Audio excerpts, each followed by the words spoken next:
Hey YouTube, what's going on? It's Monday, March 2nd. Monday night, had shot some matches this weekend. Had a pretty good day. Honestly had a really good time. I'm gonna take a separate video about the matches, but here to talk about. I got DQ'd Sunday night. So here to talk about that because I still don't understand. I don't understand what happened. I know what happened. The gun went off when it wasn't supposed to. Therefore, it's a DQ. It was in safe direction. But it went off during a reload. So either the gun malfunctioned or I pulled the trigger, right? It's the only two things that can happen. And then I fully acknowledge that more than 99 times out of 100, the person holding the gun pulls the trigger, and that's why the gun goes off. Unless it's a 320. There's a sick joke, sorry. But that's just the reality, right? Is most of the time it's operator puts finger on trigger and pulls the trigger. This was one of my nice 2011s. It has a pound-and-a-half trigger. Highly probable that could happen. Also, but I have video evidence that shows my finger was not on the trigger right before that happened. So I don't know. We'll see what's going on. So first, we're going to talk through the stage real quick. This was kind of a funky stage. It was our last one. We didn't start this till 5 o'clock at night. We were supposed to go hot at 7:45 in the morning, so we were all tired. Right, again, could have been me. But this was a rifle.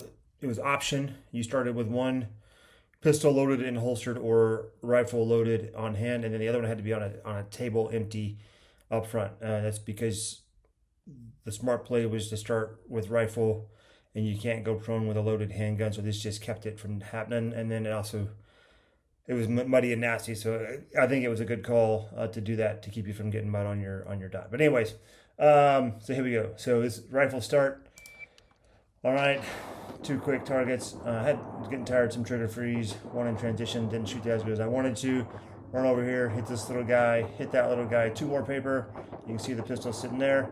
And then there were 5 static steel that you had to hit. Didn't do great, didn't do bad. It had been foggy earlier. These were further out. They got pulled back in. It was 8 or 10 inch circles and a zone steel. So not horrible shots at 100 to 120 yards. Not bad at all. Then you had to go prone and do it again, hit all 5 of them again. Only thing that was hard about this was just the sight lines. You were right above grass. Some people with really tall optics were putting rounds through the dirt, which is what it is. And then some people with the gamers were like holding the bottom went kneeling and held the bottom of the wall there, which is legal on that wall. So stood up, dump rifle, grab pistol, load pistol, engage 5 steel there. Way too many shots on that static steel. Quick retreat, some steel plates, and then 1 more static steel there. And then I'll stop it, and then I think, yeah, and then reload, and boom, ND. And discharge. I'm going to let this play a little bit. So just to kind of prove a point, in the video you can hear it if you see me turn the gun over upside down, a round fell out. So the magazine was in, the round came out. All right, so there's that. And then, so I've got made slow motions of each of those. So here's a slow motion of my hat camera. All right, so slow motion of my hat camera.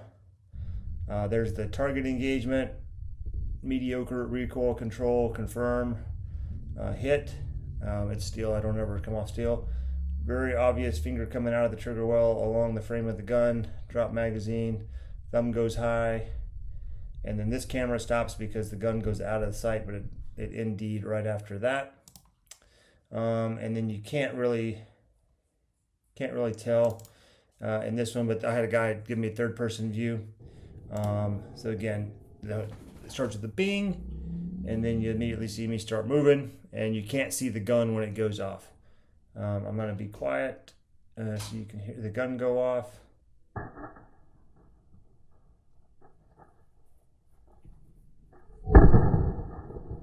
Gun went off right there. I remember I felt something along my finger, right? So, and in the moment, I thought it was the slide moving along my finger. Everybody would say that. So I know my finger started out outside the mag well. It was a long movement. It was kind of from it was going back to that first rifle position. most competition shooters are not going to put their finger back in the trigger and back in the trigger well until they start to bring the gun up to present it. So it tells me I had no reason to put the finger back in the trigger, which makes me think that I know everybody says it. I think the gun malfunctioned. I would just like to hear what everybody else thinks. If you think the gun malfunctioned, let me know.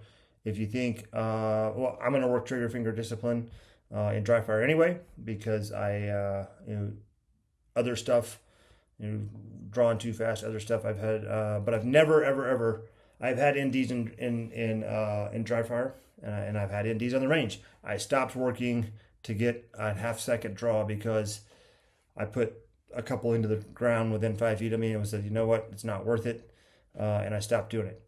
And I had NDs trying to do that in dry fire too. I've never had an ND, a dry fire ND under a reload. Again, there's things, the two are related. So say the good shooter is not just me. But I don't know. I don't know. I'm confused. Made me sad. Long, hour and a half, 2 hour drive home. Stopped by Dairy Queen, took a picture of it. Is what it is. All right. Let me know what you think. Let me know if you think. I haven't talked to the manufacturer yet. Haven't cleaned the gun. I tried to reproduce it. I loaded up a dummy mag, put a dummy round in the chamber, cocked the hammer, and I slammed it in there as hard as I could without messing up. Slammed it harder than I did in the video, right? Harder than I did in the match, and I could not. I did it like 8-10 times, and I could not get the hammer to fall. So if the gun was malfunctioning, it's not a easily reproducible malfunction for me.